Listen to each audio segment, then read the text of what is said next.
Shanti, hi, how's it going with you? Oh, I'm wonderful. How are you? Happy holidays. Happy holidays and congratulations on your new film, Persona. Well, thank you so much. I appreciate it. We love to watch these thrillers, especially on a Friday and Saturday night. This is something that with the holidays and the cold, it's always a comfort to be under the blankets and kind of sh close your eyes watching to see what comes Yeah, next. But I love it. let's hear it from you first. Is what initially drew you that you wanted to be part of Persona? There were several different things that sort of happened. It's a writer that I really respect who sent me the script. And I found myself just like gripping it and not moving for like the first 20 pages. And that's because it's something that you just don't see for women, but also just in general in film, which is there's no dialogue for the first 20 minutes. It's just this woman realizing where she is, discovering her situation. And as an actor, that compelled me. I thought, oh, wow, to play that, that would just be very freeing to just really kind of discover as you go. As an audience member, oh, that's so interesting because you're thinking, oh, maybe she should try that or she should do this. And then sure enough, the writer wrote it in and she does that. And so there were just so many things in those first 20 pages that felt unique and interesting and worth trying. And then you get into the different fantasy sequences, is what we call these different, when the girls try and figure out what's happening and we actually shoot their imagination. That I thought was very clever, and that's written in the script.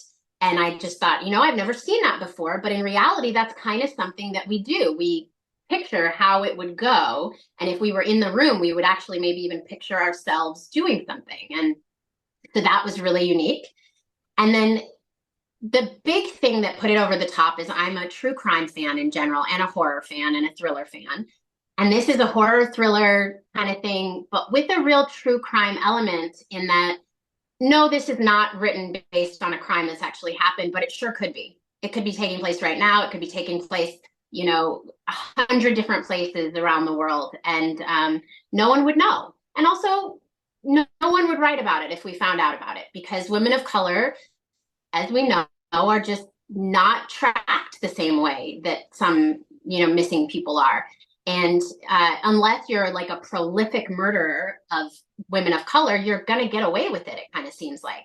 So it also had this element of, all right, I like true crime because it makes me think, what would I do in this situation? And then you put us into that place where you go, okay, you're a woman of color and now you're in this situation. No one's coming for you, right? What are you going to do about that? It was just so many fun, questions and things that I just really wanted to see produced. And they always say, produce what you want to see. So that's how it happened. It is amazing, and I want to say your performance is also amazing, is because the character you play isn't just one character. I feel like you played three characters because Mhm. like you said, the first 20 minutes was dialogue free, which is one character, and then when you meet the other woman, you were calm, Mhm. collected, which is almost like another character, and when I want to say when shit hits the fan, and I don't want to reveal what actually happens, you become Yeah. something else. So how do you approach, playing this character? Because it's almost like you have three different roles for three different acts in this film. Yeah, it's true, but it didn't feel like that. And I think the reason is that psychologically, she doesn't feel that any of this is different. I think, the character doesn't. We all behave slightly differently in different situations. If you're completely alone and you're lost, you might be a little bit crazy about it, right? Like going a little nuts. But if you have like a little 4-year-old looking at you and you're lost, you're going to keep it a little, everything's fine. And I started playing with that idea of like, this is not different characters. This is not different parts of her. This is just her understanding different things about herself. Hi, you. Oh, kitty. Um, but so it didn't feel like a different character. It just felt like understanding different things about myself in that moment. Um, and we shot sequentially, which was a really big help. It was a choice that I made that was more expensive, but I thought it would really help for exactly what you're talking about. I don't have to go, okay, in this scene I remember, in this scene I don't. In this scene I know something, in this scene I know half of it. We just shot it right along the way that the script goes, and we shot all of the flashbacks at the end when she would remember them. And that really helped with everything that you're saying, because I just, every day I just went with what I know in that moment. Was the fantasy sequences also shot sequentially with the story? They were shot all on a day at the end once my character had remembered. So I wasn't having to, I had never even, it was important to me to not have a visual understanding of what those fantasies or the flashbacks looked like until after. So after we shot everything that she's not supposed to remember, then we shot the fantasy flashback. Sorry, not the fantasy, the flashback. Now, now for yourself, you mentioned that you took on the producer hat, which basically means you do a lot of different things on this production.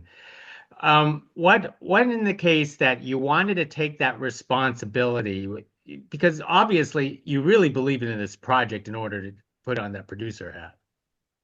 Yeah, I really believed in the project and I really cared about it and I wanted it to be handled with grace.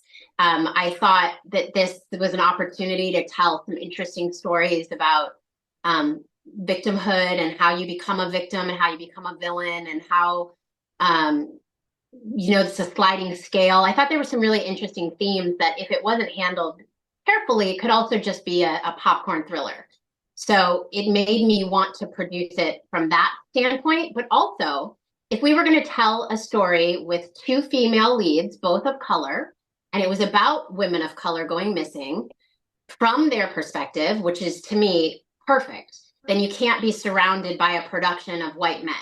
That doesn't make sense. It's got to be surrounded by a production that is going to add to that flavorful sauce and the different uh, opinions and different perspectives and all of that. So as a producer, I did a mandate that it was 50% women and 75% people of color on the production. And I really think that that helped a lot too. There were just several times when, something comes up on set that if you didn't have these other voices coming in and giving their different perspectives, the movie would have been totally different. What was the original script identified as people, women of color in the original script too? It sure was. It's written by a black man. Surprisingly, it's really feels like it's written by a black woman because it's so much about black women being misunderstood and taken for granted in society. But it's written by a black man, and he was very specific. All of the elements of missing black women and all of that was in the script to begin with. Wow, yeah, because people of color when they go missing, these are the stories that tend not to be told, and Yeah. and in true crime, that's what we're trying to tell more and more of these stories. Exactly, exactly. And even though this is a feature and it's, a narrative feature, it really feels like it could be a true crime, like it could be, the dramatization of one of these stories, essentially. Then tell us about working with Sophia Ali on as the other woman in this situation. I've spoke to her in the past. She's a delightful conversationalist too. Yeah, she's a delightful person and she's a really layered person, which was really important to me. Working with her was so easy. This relationship, this connection that we built was just there from the beginning. And we also, because shooting sequentially, we got to build our relationship at the same pace that the characters build their relationship. So I think that added value as well. Um, but the main thing is this role was really physically demanding, surprisingly physically demanding, even though that's maybe not what you see on screen, right in front of you. But I needed to know that I'd have an actor who would get on the ground with me, not ask for a pillow, not ask for a setup shot, but like just like let's get into this. Let's be these characters between action and cut, and that's what she gave me. And so it was amazing. I think the director would say the same thing. It was really seamless and easy to guide us through these scenes because together we just had this really strong connection. So all those physical scenes was also all you. You mean like you know, the wrestling or the tossing of furniture and all that kind of stuff. That must have been a lot of fun for you. Yeah, actually, it was. There were elements of the physical that weren't fun. There's just a lot of like being thrown into things and landing on things. It's you can use pads and you can do all of that, but at some point, then someone's gonna have to remove those pads from the image, and it just felt like let's just do it. I'm a trained dancer. I'm trained in stage combat and stuff like that. I'm not going to really hurt myself, so let's go for it. Um, and those can be fun moments, but I did end up having bruises for months after, and my body really felt this role for sure. Now, this abandoned house, as per in the description, we were calling it abandoned house. Tell us about the house that you folks actually have to use, or was it built on set? No, we found this house on a ranch here in Los Angeles, and I always say this, she was the third most important character. You have the two leads and they've got to have this relationship, but the house has to speak as well. The house has to be, a nemesis and also their savior and like all of these things. And so it was really important that it have character and that it have its own, sort of presence. And this house just spoke to me the minute I saw it. There were things that we had to adjust, because like that's not going to read the same as in the script, but it was worth it because the house was such an interesting character the way it's built. I mean, kudos to your production designer, whoever it was, because your production designer came in, made it look like it was like a horror setting with old furniture and the creepy mannequins around the house. Yes, that's not scary at all. That's totally normal. Yeah, no, I have an amazing set designing team.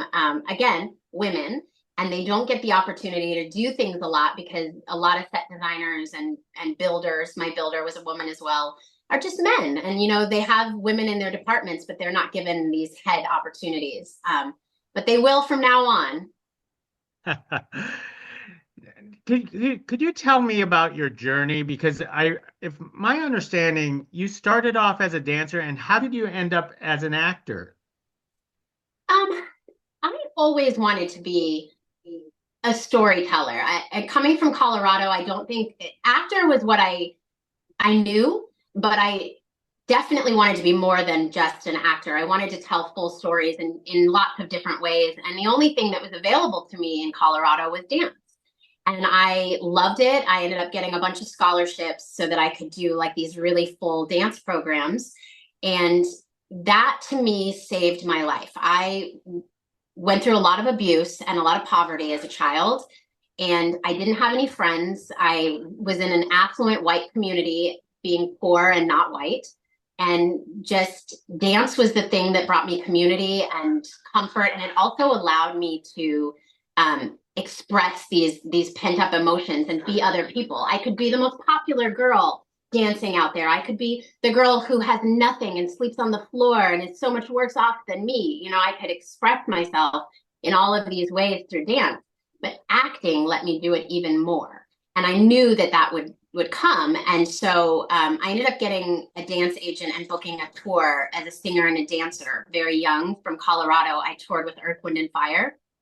Um, and that was just my introduction to the world, really. As soon as I got back, I ended up doing, dancing with NSYNC and Pussycat Dolls and things like that. But in reality, that was just experience on set, watching people, watching the way they light, watching the way they change lenses. Why did you use that lens? Why are you flagging that?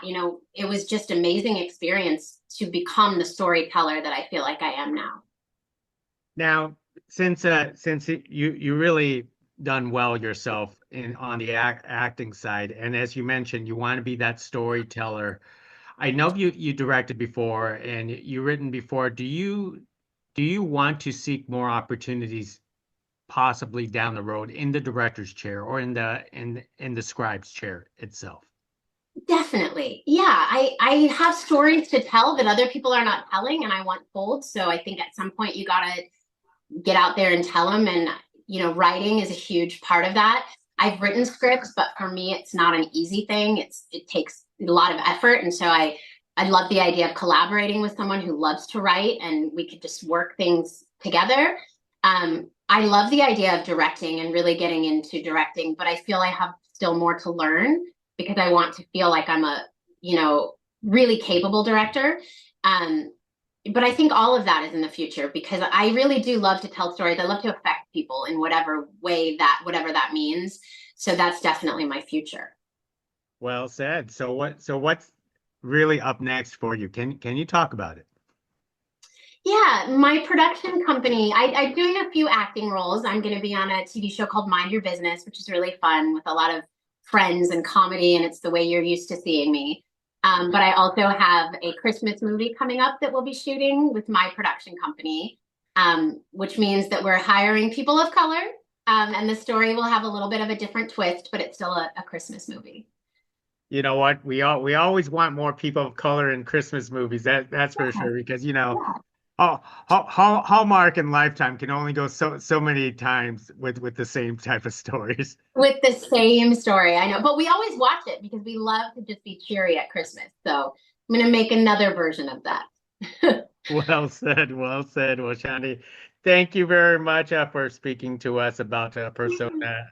I didn't want to get, spoil things because this film is such a thriller. People have to watch it all the way to the end and then be wide-eyed Yes. right at the ending. So that's for sure. So thank you for this conversation. Oh, thank you. Thanks for taking the time to watch it and have this conversation with me. It means a lot. And we will certainly do this again because I really Definitely. appreciate it. Thank you very much. Thank you. Happy holidays. You too.